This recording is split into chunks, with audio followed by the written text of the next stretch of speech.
The box. Good morning. 8:33. Let's head into the Zoom room where we have the president and vice president of the Guam Visitors Bureau, former Governor Carl Gutierrez. He's joined by his second in command, Gerry Perez. Good morning. Good morning. Good morning, KUAM. So I guess, Gov, we'll just get right into it. Of course, obviously, I know you know the governor announced last week that the reopening of the island has been delayed by 2 weeks. We did have a question, and I had a couple questions that Nestor sent over, Gov. But in your definition, what exactly constitutes the reopening of the island? Well, of course, the change of protocol, and the governor did say that we do a path to have, but also that we as a people of Guam had our own protocols in place that must be adhered to, and obviously some of these things didn't pan out as well in our own community, which was our responsibility. I know a lot of people tried to blame Subaki Tower for the initiation of this outbreak, but from what I know, and I visited there several times, Subaki did the best protocol there was that put together here on this island, but it's not for the lack of protocol there. It's when those people go home and their individual responsibilities was not adhered to make sure that they do their job. And that's where the problem is. It's we are in the community that we must take responsibility for ourselves. And I know that the industry is kind of disappointed, but the community may not be disappointed. I think they want to be able to feel safe themselves. And I believe the governor did right by making sure that although we're going to be disappointed here at GVP and the visitors industry, she's got to be able to make sure that the community she serves is taken care of first. And now it's up to us to be able to say, let's take our own responsibility and let's get back on track. And I think we're going to do it. And reopening is when the governor says we're going to allow people to come in without quarantine, both visitors and residents alike, and that we must have certain things done before you come here. But if we continue to not feel comfortable that would be adhered to, I think it's prudent on the part of Governor Young Guerrero and Lieutenant Governor Josh Tenorio to halt this thing until we shake the community up enough to know that it's our responsibility and not just the people in the industry. Gov, you said that some of the businesses might not be happy. What are you hearing from our tourism partners? Disappointment. I didn't say unhappy, but maybe disappointed. But they themselves know that they're even overwhelmed with the 75% opening of the restaurants, for example. People are lining up in the streets. I mean, people are hungry to come out. And I think that's where maybe we became lax with it. But they're not necessarily angry because they know that it won't be sustainable if we open up too early without people really putting their own responsibilities frontline. So they're not angry because in their hearts and their minds, they know that disappointment, but it's up to us now to let's get back on track for May 15, as she pronounced. And I know that we're at 0.7 right now in our car score, and I hope we can bring that down. But it's so far this morning, another 6 out of 100 and some people. That's not too good. So we have to take charge and let's see what happens. But absolutely, the industry, although disappointed, knows the prudency of what the governor did. I had a question from Nestor. Nestor Lecanto, of course, covers tourism for KUAM News. What are the best case and worst case scenarios for the recovery of Guam tourism, and which do you think is more likely? Well, Gerry, you want to answer that? What is the what? Best case? Best and worst case for recovering Guam tourism, and which do you think is more likely? Well, I think I'd rather address the more likely thing because if we stay on course, I know there's been a little bit of disappointment and a setback on the COVID situation, but we're still fundamentally in the right direction, and so we believe that the likely scenario would be by end of the third quarter and the fourth quarter this fiscal year, we would see arrivals coming. keep in mind that Korea at the moment is on a trajectory to really improve their situation, and they're doing some internal policies that would allow no quarantine on returning from their vacation. So we believe best case or more likely case is that by the fourth quarter of this fiscal year, we will start seeing arrivals. Having said that, there's also another area that we're exploring, and we need to discuss this with public health and the governor. But there is really the opportunity for us to play a role in vaccinating U.S. citizens in the region. Right. There's over 200,000 U.S. citizens in Korea, Taiwan, and Japan. And these people are really lagging behind in getting vaccinated. If there's a way that we can package an air hotel package for them to come to Guam, be vaccinated here, stay a couple of weeks, that would help us with, that would serve as a primer in basically rekindling our tourism industry, which, as you know, has been atrophied because of the more than a year in no activity. So in 2 weeks from now, what are we going to do, Gov? Let's say that the positives kind of wash out, right? They do all the contact tracing. We end up not being as bad as we thought it was going to be. What's going to happen on that day? Yeah, it's just a wait and see game, because this is not strictly under the control of Guam, the Guam Visitors Bureau, but this is also dependent on what the source countries do, and that's Taiwan, Korea, and Japan. Now, Korea has been, like Jerry said, they're the first and foremost out there getting ready to travel. I think they have 6 or 7 different vaccines accepted there in Korea. Japan hasn't accepted AstraZeneca yet, and Taiwan is not moving forward as fast as Korea in vaccination. So it all comes up from what they do in that country, and whether they release their citizens to start flying out and then fly back without quarantine. So it's not necessarily under our control, but we are also continuing to speak with the source countries and trying to get them on board so that our protocols match, so that when people come here with their PCR test, if it's not, and what do they expect them to get on their way back? And that's what GEB has been trying to do to facilitate the easy access back to their countries without having for them to go into quarantine. Because as of right now, that's not assured, and they're not going to travel here if they're going to be quarantined back home. So the governor's waiting. It's not really a setback, because, as you said, the tourists are not going to be flying in like was last on May 1st. It's going to be trying to put the schedules of the aircrafts and the airlines so that they can do it, but that's not all dependent on Guam only. It depends on their country too, and so it's a wait and see. But Korea is really, and Taiwan especially, is on our radar. Can we go back to that vaccinating the American expats in the region? Where would they normally be getting the vaccine now? They are. I don't know where they're getting it. I don't know whether the countries that they're living in, Japan, Philippines, Taiwan, and even the Philippines, Korea. We don't know if they're allowed, let's say, to get the vaccinations from there. Certainly they can when they go into the private clinics. But with us here in Guam, it's the availability of the vaccine for other than our residents. And that hasn't come to fruition yet, because we are limited to what we have here for our population.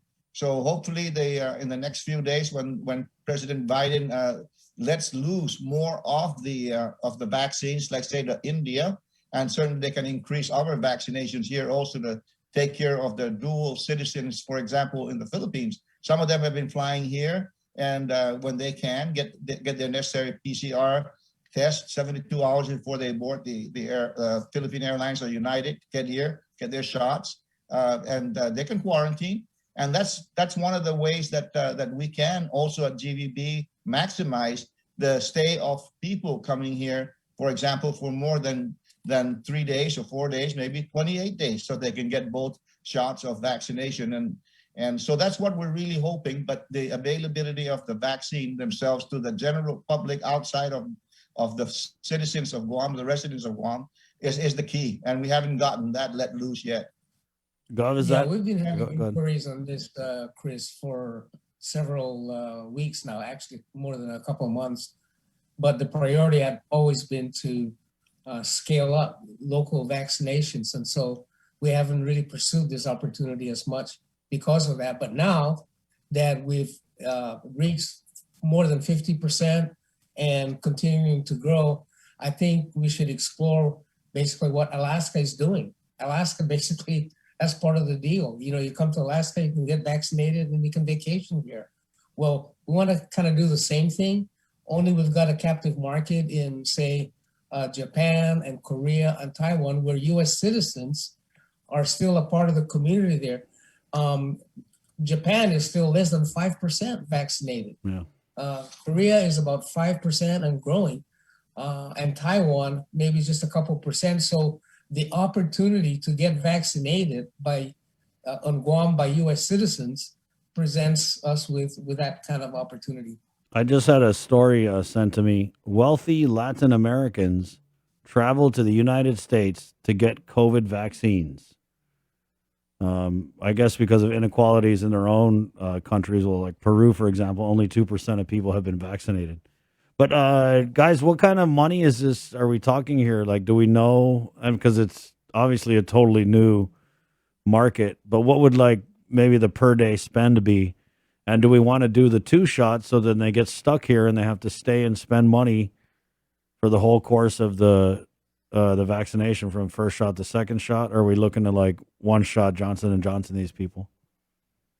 Well, it varies, Chris. So really the challenge here is for the travel industry people, the travel agents, the airlines and so forth, to put together a package that would be probably at least 2 weeks in length, and maybe more. But it's putting together a menu of products that we could sell. Right now, we can't do that because we need some approval from the proper authorities for us to pursue this opportunity. Okay. What else in the meantime? I wanted to ask you about the permitting czar, Governor. What's going on with that? Are you still the permit czar?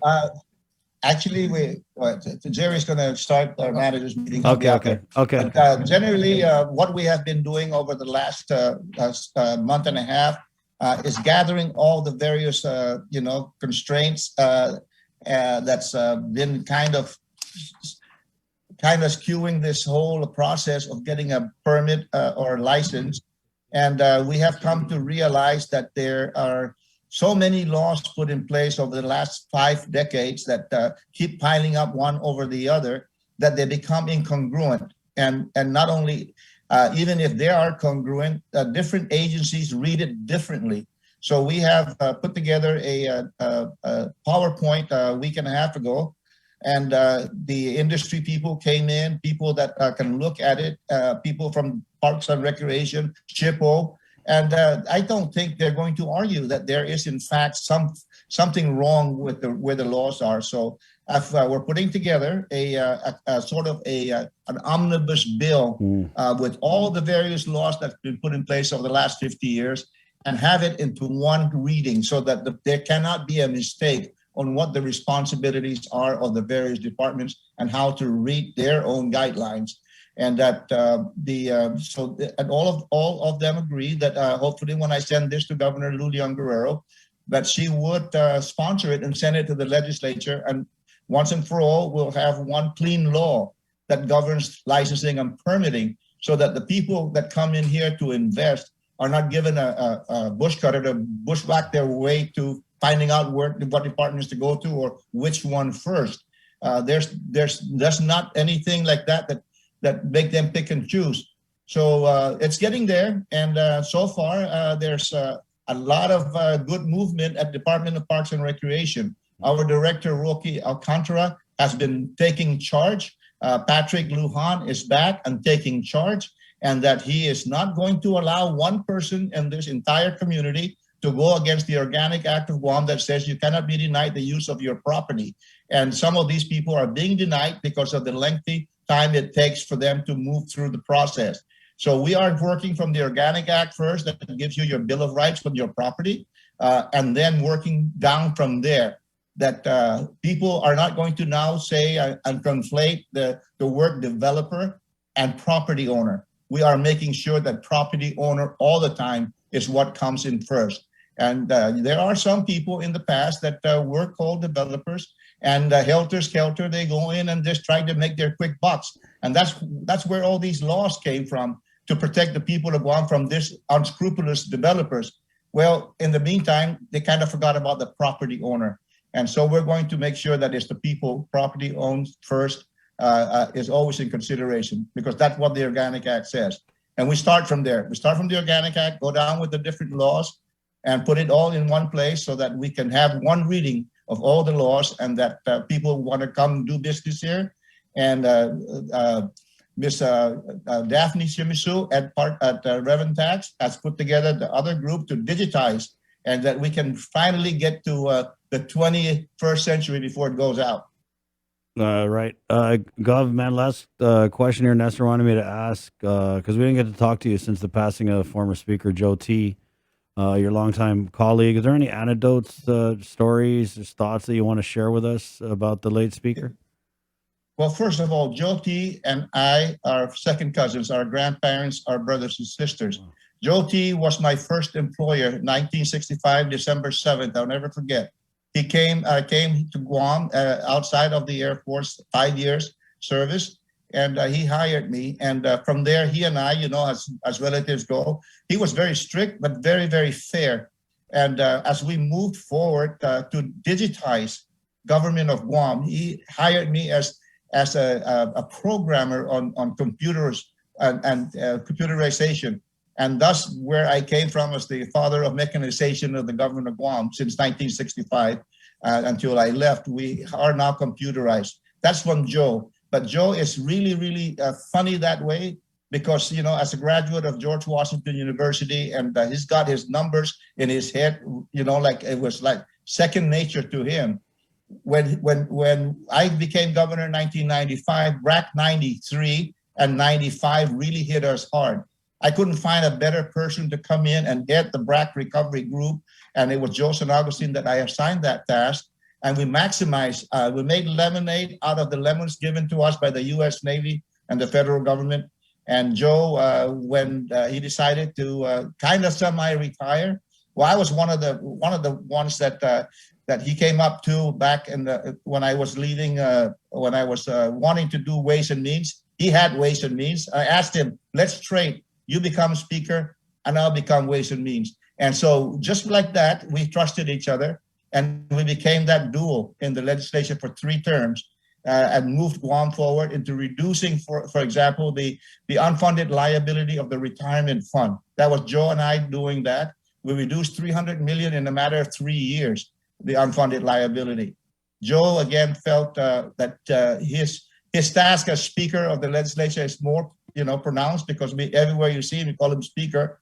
He had a mark on this island, and he was the vanguard back in the late 50s, early 60s, when he came out of school and joined the government of Guam. He was like the grandfather of the Department of Administration, setting it together as what it is today. Thank you for that, Gov. Appreciate it.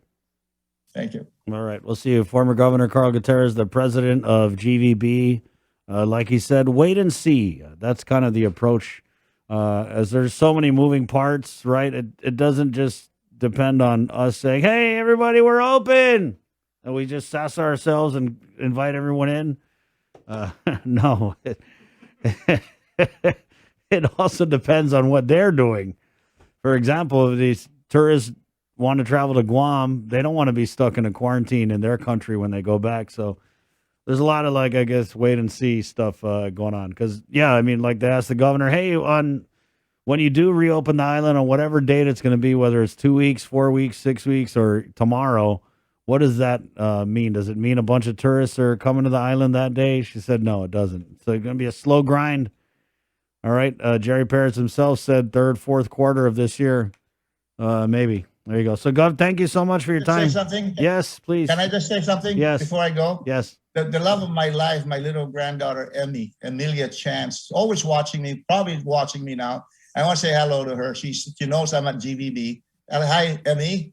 Thank you. Good morning. Grandpa. Okay. Okay. Dr. Carl says good morning. Thank you. Okay. We'll see you. There you go. 8:53. Coming back, guys.